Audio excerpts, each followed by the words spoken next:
Hi, welcome. Welcome back. And this lesson, we're going to look at position sizing. Position sizing is the part of your trading system that tells you how many shares to buy or sell per trade. If you remember, what makes a successful trader? 60% comes from psychology, 30% comes from position sizing, and 10% comes from the actual strategy itself. In other words, the entry rules or the exit rules. So I'm going to go so far as to say that position sizing is even more important than the entry rules and the strategy you're using. In fact, research has shown that even if you were to take random entries in the market, flipping a coin, just buying or selling, but if you get your position sizing correct, you can make money as well.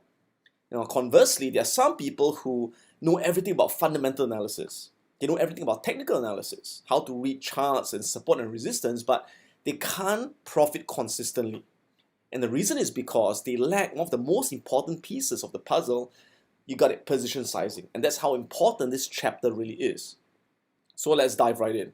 So position sizing is important because it helps you determine three things. Number one, how many shares to go long and to go short on a particular trade. Second, it helps you to define your risk per trade, which has to be consistent when you're trading, and the overall risk to your portfolio at any one time. Finally, more importantly, it helps to define your expected returns on your portfolio. So if you're trading, how do you know how much money you're going to make? A month, a year? I mean, there's no way to know for sure, but with position sizing, we can more or less calculate roughly what our returns are going to be. And we don't leave it to chance. All right?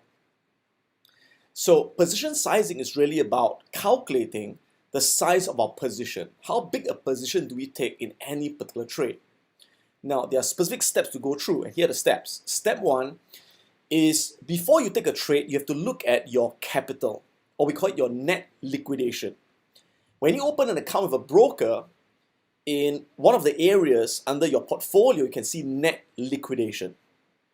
That tells you the value of your cash and your shares which you're holding added together, or the value of your account.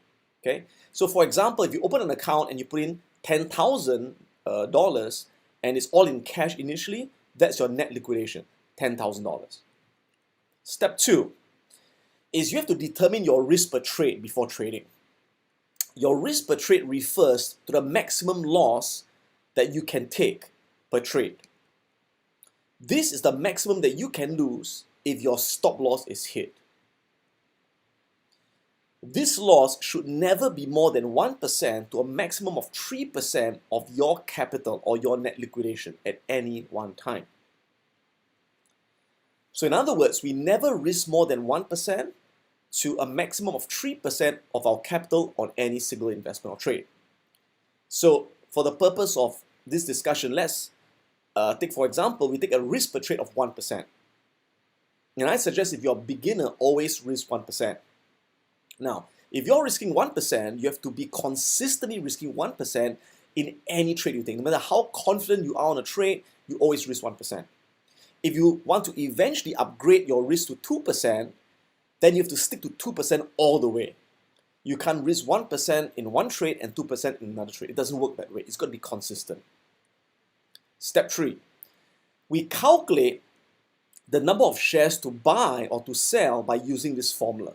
And the formula goes this way. First, we take our percentage risk per trade, which in this case will be 1%, right?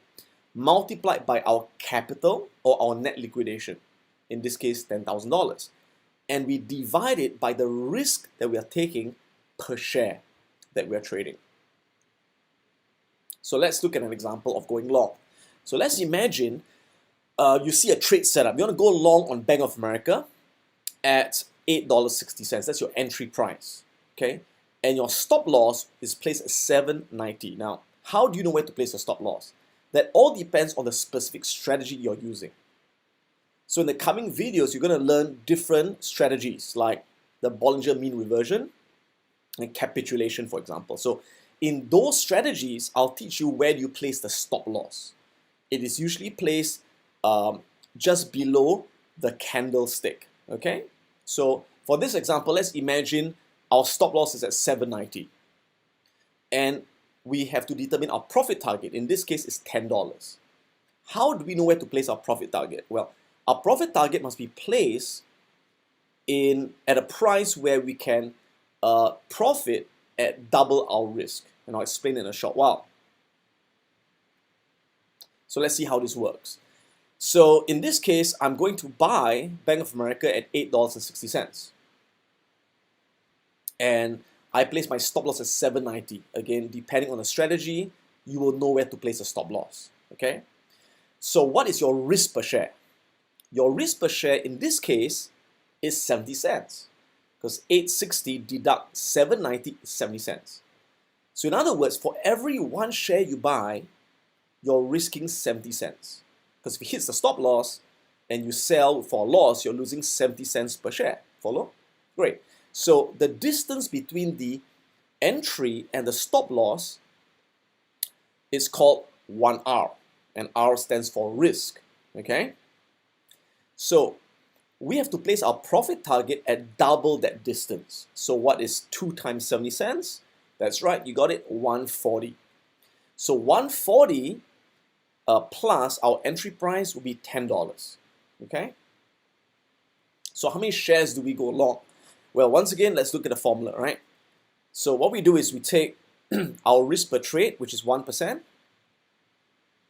All right, 1% risk per trade, multiplied by our net liquidation. In this case, we are starting with 10,000.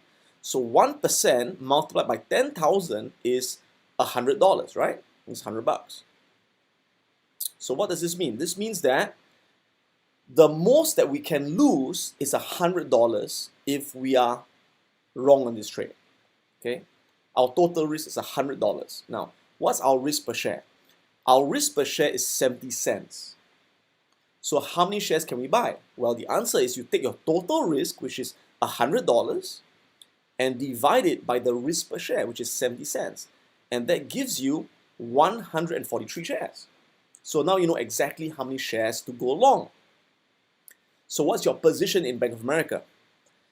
Your position will be $8.60, that's the entry price, and multiply that by 143, and your total position size will be $1,229.80. Okay? So in other words, out of $10,000, you have a position of 1,200 in Bank of America. Now bear in mind, your position is not your risk. Although we buy $1,200 of Bank of America shares, that's not our risk. Because we can't lose 1,200, right? Our risk is $100. Okay, our risk is $100 because that's where we place our stop loss. Got it? Great. Let's look at another example right now. So imagine this time you want to go short. You see a stock that's on a downtrend, you want to go short. And let's imagine that we're going to short a stock known as JCPenney. Okay, so we're going to enter the short position at 1650. We're going to sell it at 1650. If it goes down, we make money. If it goes up, we lose money, right? Okay, so if it goes up, we have to cut loss somewhere. So we're going to place a stop loss at $18.60. Again, where do you place a stop loss? You will learn it in the specific strategies that will follow, right? Cool.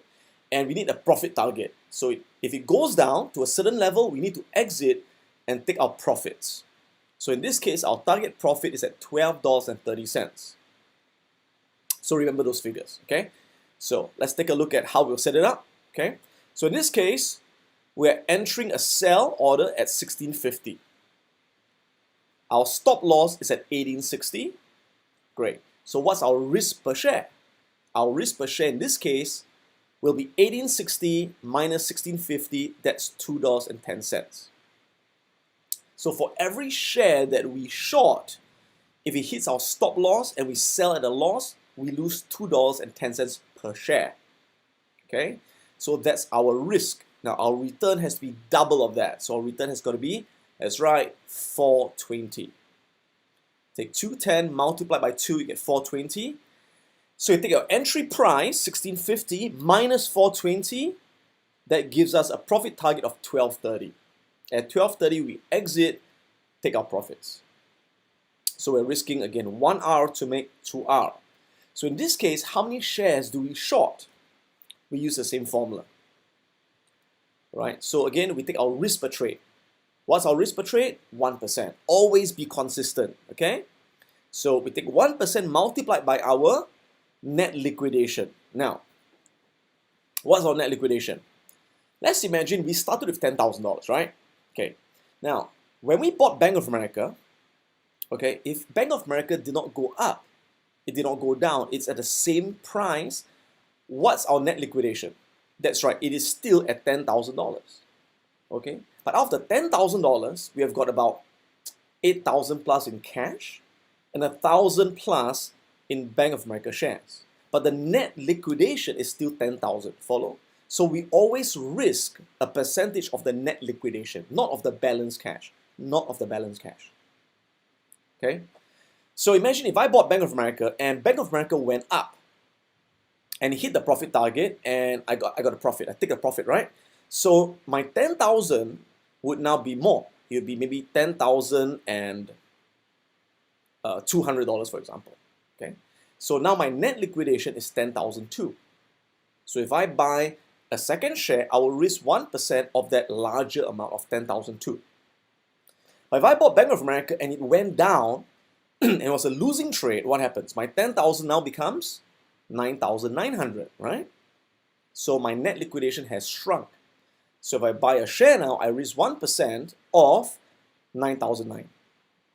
So as you trade and your capital grows, notice you still risk 1%, but of a bigger amount. So this compounds your capital up. But at the same time, if you have losing trades and your capital shrinks, you risk 1% of a small amount and you cut your position size down accordingly. So that's how it works. Okay? All right, cool. So let's imagine you bought Bank of America. It has not moved up or down. So your capital is still $10,000. Okay? So you risk 1% of $10,000. And again, what's your risk?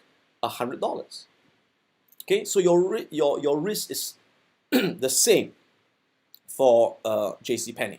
Yeah? Now, what's your risk per share at this time? Your risk per share is $210. Okay, so your total risk is $100. Each share that you short, you're risking $2.10. How many shares can you short? That's right, take $100 and divide it by the risk per share. That will give you -48. So a negative sign means sell. Okay, so now you know that you got to sell 48 shares of JCPenney. All right, so 1650 multiplied by 48 shares, that's $792. So we're gonna sell $792 of JCPenney. So notice Bank of America, we have got a bigger position of 1,002. JCPenney, 700, smaller position, but the risk is always the same, 1%. So like I said, your position is not your risk. Okay, so to help you to calculate your position size more efficiently, you can download the position sizing calculator on the resource section of the website. So here's how it works. So all you got to do is to key in the boxes in white, and the ones in red will have the template formulas that will give you the result you're looking for. All right, so do not touch the ones in red, only key in the boxes in white. So for example, we want to go long on Bank of America, right? So what you do, key in your current account size, also known as your net liquidation. So in this case, it's 10,000.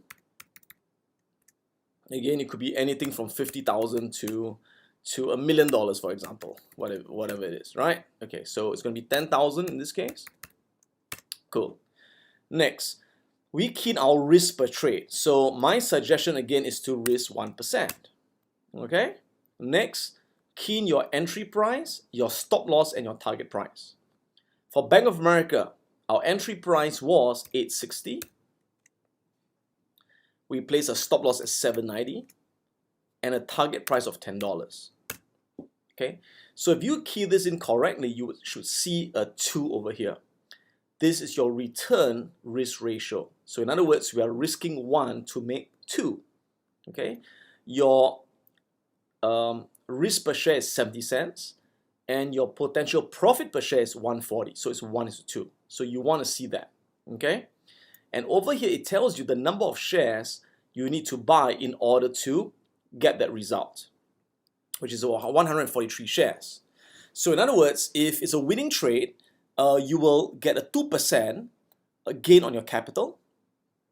If it's a loss, it's a 1% loss of your capital. All right? So how about the second example, JCPenney? So for JCPenney, we are going short. All right? So same thing, our net liquidation is 10,000. We're risking 1%. In this case, if we're going short, our entry price was 1650. In a short, your stop loss is always above your entry price. So in this case, our stop loss was at 860. And our target price was 1230. So you can see again, we are risking 210 to make 420. It's a 1:2 risk to return. And number of shares would be a negative 47.62, or round it up to 48.